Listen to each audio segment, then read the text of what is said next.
mga kabugis, ako muli si Lito at welcome kayo sa aking channel, Malyaris Garden.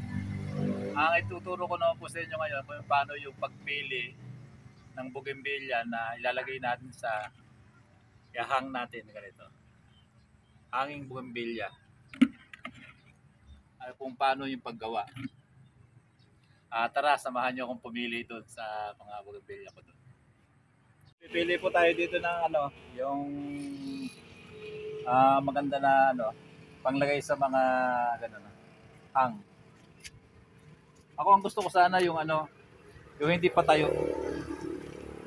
Kunyari yung mga patayo na ganito. Kasi patayo ito. Mas maganda kung medyo gumaganyan yung sanga, di ba? Parang ganito. Hindi, maganda ihang yung mga ganito. Medyo pababa yung sanga niya.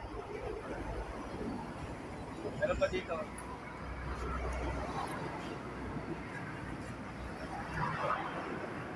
Pipili tayo sa dalawa na to kung alin yung ilalagay natin.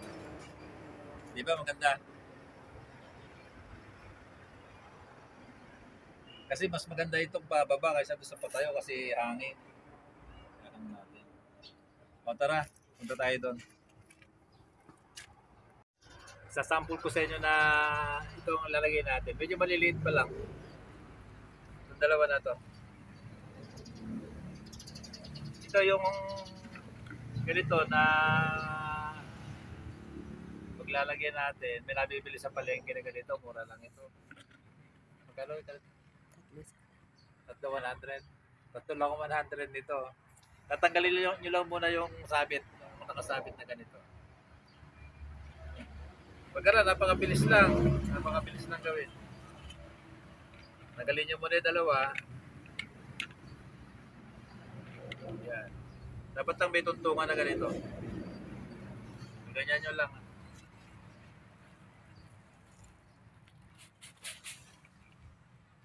Diba? Tanggal agad. Ngayon, meron ako lupa dito. Ito yung lupa. Lalagyan muna natin ng konti. Konti lang.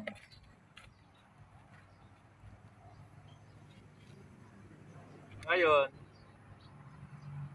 ayan na.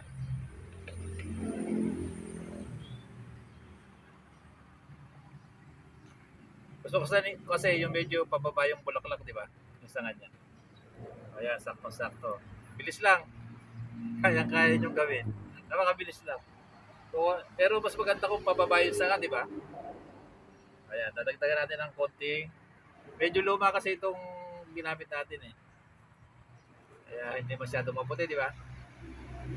Ayusin ko lang ito. Para hindi mataganan yung dahon. Lagyan natin ng konting lupa pa. Ang maganda rin ito eh kasi talagang mamumulaklak din ang bougainvillea dito. Alahang. Pero para sa akin, sabi ko nga, mas maganda yung pababa yung sanga niya. Kaysa doon sa patayo. Para sa akin lang yun ah. So, ayan. Ngayon, kakapit na natin ito. Ganito lang pagkakapit.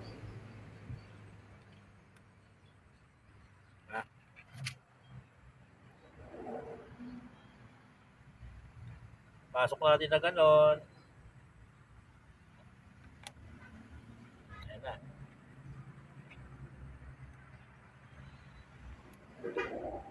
Oops. Bilis lang. Isang oras makagawa na kayo ng 20. Baka hindi lang.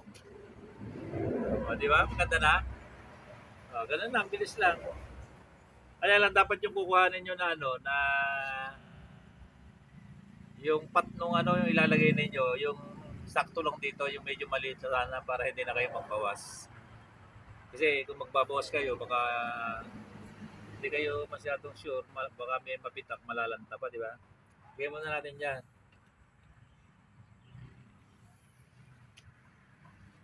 Ito nga pala yung pakilala ko lang ito Danya.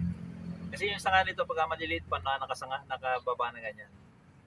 Danya yan. Medyo yung petals niya yung Yung double. Ito, dahil mamulaklak ako.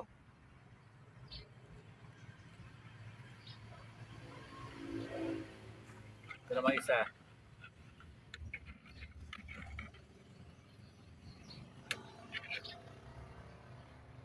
Ito naman yung lemon yellow or ginda yellow. Yung medyo pababa din yung pagka maliliit pa ito, medyo pababa din yung mga sanga niya. Medyo mapapayat kasi sanga nito. Pero sa pamumulaklak talaga napakasipag ito. Kaya ito maganda dito kako sa ihahang natin. Talaga masipag mamulaklak. Kaya lang nga, ang ginagawa ko dito kasi nilalagyan ko ng anong ganun eh. Tulos. Maliliit pa lang. Lagyan na naman natin ng konting lupa. Alam niyo naman yung lupa ko, rice sand. Ganyan na ulit natin. Ipitin lang ng kamay natin na ganyan.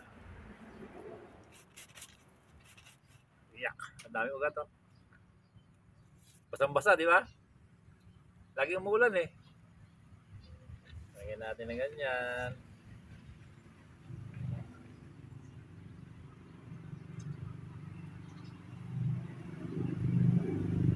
Ayos natin.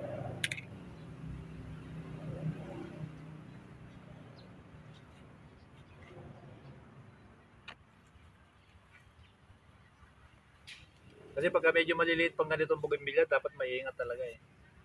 Di bali yung malalaki na at wala nang problema yun. Kahit mo makonban eh, hindi sila masasaktan. Kapag maliliit na ganito, konting ingat.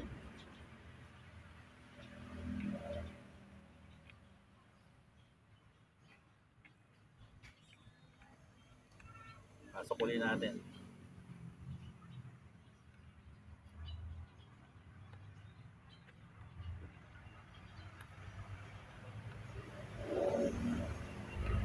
Oops.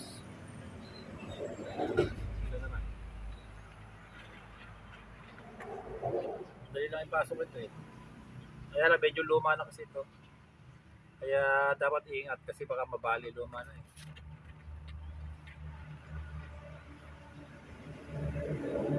Singit natin doon.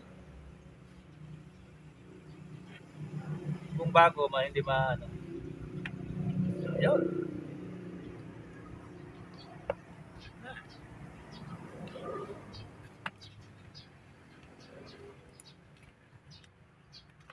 Yun. May lock eh. Di ba okay na rin? Kasi maliliit pa itong nilagay natin. Ito, medyo lalago pa ito kung nakitagal-tagal. Ganda siya pagka ano. Di ba? Ang bilis lang. Maganda yung ganito, hindi masyadong malaki yung ano niya, pinakapat niya. Talagang tamang-tama lang.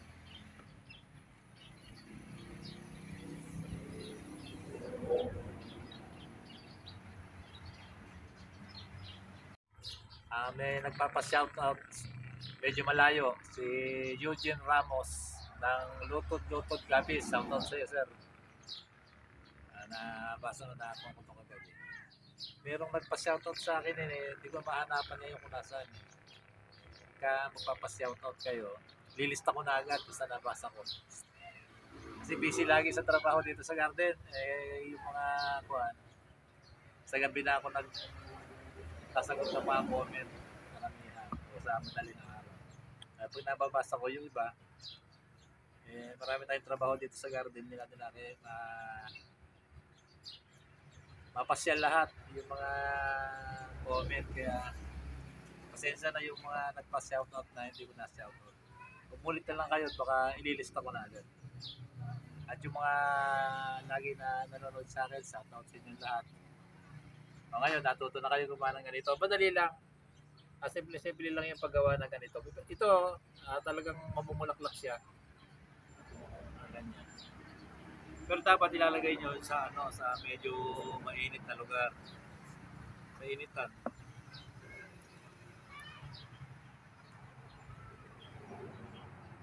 Nandito na lang at maraming salamat sa patuloy na panonood nyo ng mga video ko. Kung nagustuhan nyo ang video ko ito, please like, share, and subscribe. Paki-hit yung notification bell para maging updated kayo sa mga susunod ko pang video. Alright.